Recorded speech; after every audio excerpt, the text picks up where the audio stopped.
Hi, this is Dr. Michael Bogart of Aspect Ministries. If you have watched my recent videos, you will know that I have been doing a series on the Great Flood of Noah. In 4 previous videos, I have compared flood stories of diverse peoples from every corner of the globe with the story of Noah's flood in the Bible. In this video, I want to answer the criticisms of skeptics who claim that these flood legends from around the world do not prove that the Great Flood of Noah was an actual historical event. So here goes. Now, skeptics tend to do one of 2 things with these flood stories. The first thing that they do is to say, well, floods have happened throughout human history. So of course every group of people is bound to have experienced a flood at some point. Flood stories then are just memories of various people's experiences during a flood.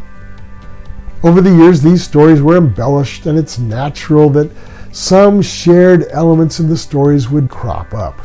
So, there's really nothing special about the Bible story. It's simply just one more ancient myth, perhaps based upon a local flood that happened long ago in the Middle East. Well, in answer to the idea that flood stories are just legends about many ancient floods that happen to have some similarities, I would ask how they explain the common themes that keep cropping up in these flood stories, like divine judgment on human wickedness. How do they account for the righteous man that was selected to survive? How do they account for the warning that the flood was coming? What about the building of a boat or raft that carried animals? What about landing on a mountain or sending out birds? That bird theme comes up over and over again. How about making sacrifices afterwards? The other thing that skeptics do with these flood stories is to blame the Christians. Of course, we're responsible for most of the bad things in the world. The skeptics' accusations go something like this. Those dang missionaries are at it again. They somehow managed to worm their way into the trust of those innocent tribal people before our anthropologists can get to them. If they would just leave well enough alone, our anthropologists who have no agenda and no presuppositions and no biases could simply record the stories and folkways of these people before they got polluted by the Bible fairy tales. In the process of converting these simple, innocent people, those narrow-minded Christians teach the Bible flood story. These tribal people embrace it, but they change it to suit their own cultural sensibilities, and that's why these stories are sometimes so similar with having different details. Well, what do we do with that? In response to the charge that Christians infiltrated tribal societies and polluted their traditions with Bible stories, I can only say that that's hogwash. In many of the missionaries' own personal records, they described their utter amazement that the people that they were expecting to know nothing about the Bible already had some knowledge of the flood and other ancient events. Of course, having their recollections of ancient events made it much easier for the missionaries, since there was already quite a bit of common ground when it came to the early chapters of the Bible. Also, how do skeptics explain flood stories that predate Christianity, like those of the ancient Greeks, the Romans, the Persians, and the legend of Gilgamesh?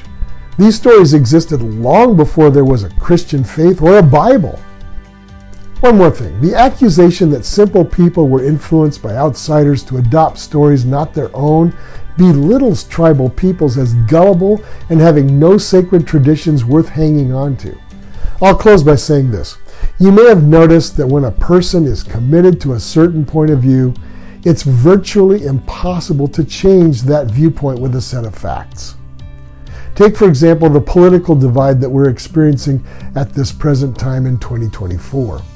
Once a person is committed to a particular political viewpoint, it's very hard to change those views with what seem like obvious facts to you.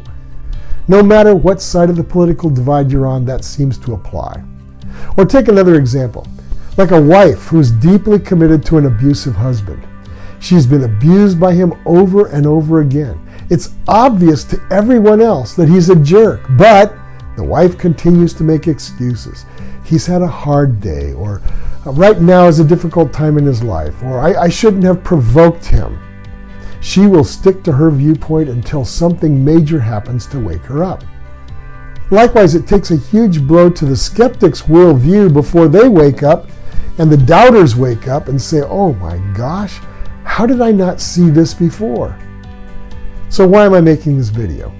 It's to help anybody who's truly open to seeing things without a preconceived commitment getting in the way. Some of my fellow Christians take the attitude that, well, either you believe in the Bible or you don't. So stop wasting efforts trying to convince people. And maybe their backgrounds are different than mine. I was once a skeptic myself, yet somehow I came slowly and reluctantly to faith. And at some point in the fall of 1972, it became clear to me that all that I'd hoped for, truth and goodness and love and joy, came from only one source and only could come from one source, and that was God. It finally became crystal clear to me that the Bible was the way that He chose to communicate specific truths to us. It spoke of how He pursued us who had abandoned Him, and He became one of us in Jesus Christ. How could I have passed over this for so long, even when I was raised in a church? As I grew in faith, explanations and evidence like what I've just put into these videos were a huge boost for me. So I hope that this video and many others on this channel will be a huge help to you. I hope that they will cause you to investigate the Bible if you've not done so until now. And if you are already someone who loves the Bible, this video ought to strengthen your faith. And I hope it does just that. This is Dr. Michael Bogart with Aspect Ministries. Thanks for watching to the very end. We'll see you in another video.